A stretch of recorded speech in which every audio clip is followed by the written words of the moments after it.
हमारे व्यस्त जीवन में ईश्वर की आवाज़। हम हमारे मानव जीवन के बारे में हकीकत में क्या कह सकते हैं? इतना कि मनुष्य एक यात्री है। इस धरती पर जन्म से मृत्यु तक मनुष्य एक यात्री है। आदमी मुसाफिर है, आता है और जाता है। आते जाते रास्ते में कुछ यादें छोड़ जाता है, ये साधारण बात है। लेकिन धर्मशास्त्र के अनुसार आदमी सिर्फ यात्री नहीं है।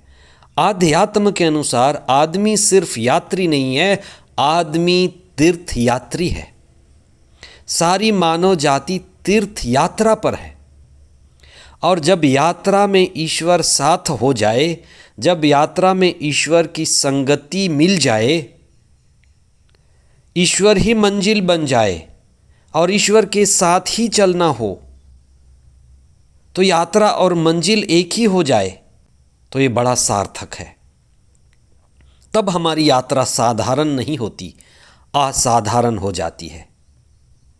आध्यात्म का मतलब है आत्मा की ओर, आत्मा की दिशा में यात्रा करना। वही असली तीर्थ यात्रा है। आत्मा को खोजना, आत्मा को पा लेना, स्वयं को ही खोजना और स्वयं को पा लेना, क्योंकि स्वयं को पाने में ही हम ईश्वर को भी पा लेते हैं। स्वयं का मार्ग ही ईश्वर का मार्ग है। 12वां सामान्य सप्ताह 26 जून 2023 सोमवार। पहला पाठ उत्पत्ति ग्रंथ अध्याय 12 पद संख्याएं 1 से 9 तक और संत मती का सुसमाचार अध्याय 7 पद संख्याएं 1 से 5 तक। आज के सुसमाचार में ईश्वर नाप के बारे में बताते हैं कि तुम दूसरों पर दोष न लगाओ। दोष लगाना, दूसरे को नीचा आंकना, कमज़ोर समझना हमारी नाप से शुरू होती है। हमारे नापने का अर्थ है देखने का ढंग, नज़रिया।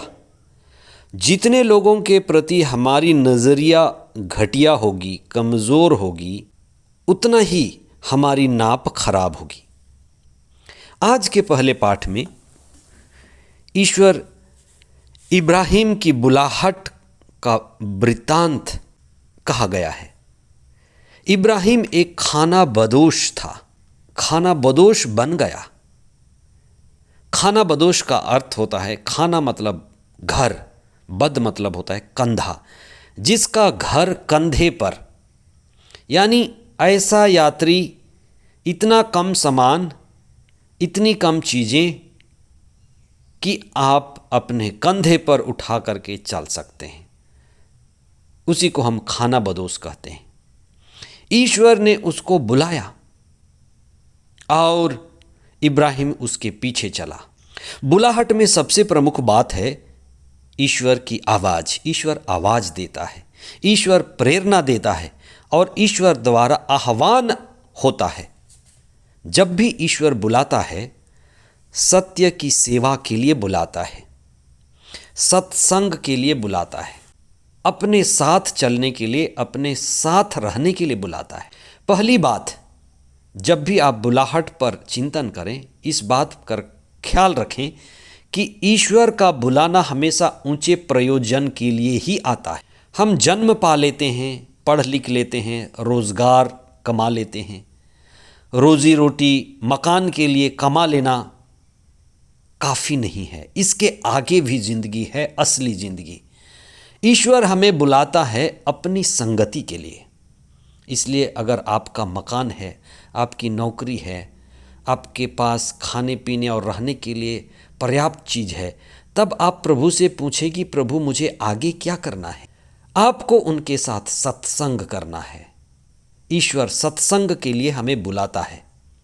दूसरी बात, ईश्वर किसी विशेष योजना के तहत जो बुलाता है, उसका उद्देश्य होता है। इब्राहिम के द्वारा ईश्वर एक नए राष्ट्र के निर्माण की बात कहता है। जैसे एक शुद्ध अच्छी दाखलता लगाने, बढ़ाने, उसकी सेवा करने और उसमें मीठे फल की आशा कर। यही ईश्वर का उद्देश्य था। तीसरी बात, ईश्वर की बुलाहट तभी सार्थक होती है जब मनुष्य ईश्वर का सहयोग करता है। ईश्वर को हमारे सहयोग की जरूरत है। बड़ी चीजें तभी घटती हैं जब आदमी ईश्वर के साथ एक होकर ईश्वर का साथ देता है, सहयोगी बनता है। Great thing happens when God mixes with human being and human being cooperates। चौथी बात, ईश्वर जिसको बुलाता है उसको आशीष का स्रोत बनाता है। हो सकता है आप, यदि आप ईश्वर की आवाज सुने तो उनके पीछे चलें, आत्म त्याग करें और संसार के लिए और बहुत से लोगों के लिए कृपा के स्रोत बने। सुसमाचार इस बात पर बल देता है कि हर एक व्यक्ति दर्जी की तरह है। आप दर्जी के पास तब जाते हैं जब आपको कपड़ा सिलाना होता है, तो वह ठीक ठीक नाप लेकर कपड़े सिलता है। उसका नाप सही तो कपड़ा सही होगा, नहीं तो सारा कपड़ा व्यर्थ हो जाएगा, खराब हो जाएगा। कभी कभी बेकार दर्जी मिलते हैं जो कपड़ा खराब कर देते हैं। हर एक व्यक्ति दर्जी है और हर एक व्यक्ति दूसरे को नापता है। कभी कभी हमारी नाप दूसरों के प्रति बड़ी खराब होती है। वो आदमी बड़ा बुरा है, वो तो बहुत ही बुरा है, वो बेकार है। किसी के प्रति वो बहुत अच्छा है, ठीक ठाक है। यही हमारे नापने का तरीका है, पैमाना है, तराजू है। लेकिन अगर आप निर्माण करना चाहें, रिश्तों का निर्माण करना चाहें, रिश्ते सुधारना चाहें, अच्छे माहौल बनाना चाहें, परिवार में भी, काम के क्षेत्र में, कहीं पर निर्माण या नवनिर्माण, मित्रता या सद्भावना तभी शुरू होती है जब हम नाप बदलते हैं, सही रखते हैं, सटीक रखते हैं, तभी निर्माण बदलेगा। इसलिए बहुतों के प्रति आपकी नज़रिया, देखने का ढंग सही नहीं होगा और उनके साथ रिश्ते भी खराब होंगे। अगर रिश्ते सुधारने हैं तो हमें नाप से शुरू करना पड़ेगा, नज़रिए से शुरू करना पड़ेगा। हर एक व्यक्ति आत्मा है और उनमें कई अच्छे गुण हैं, सद्गुण हैं, श्रेष्ठ गुण हैं। एक या दो चीज़ होगा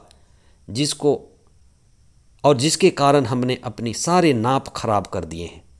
इसलिए आप नवनिर्माण पर उतरें, पुनर्निर्माण पर उतरें और हर एक व्यक्ति के प्रति गलत नापी गई है, नाप लिया गया है, वहाँ से सुधार करें, तभी रिश्ते सही होंगे। ईश्वर हमें सद्बुद्धि दे, विवेक दे और नवनिर्माण का और जीवन में आगे बढ़ने की हमें हिम्मत दे। पवित्र आत्मा हमारे साथ रहे, उसकी संगति में हम ईश्वर के साथ रहें। आमीन।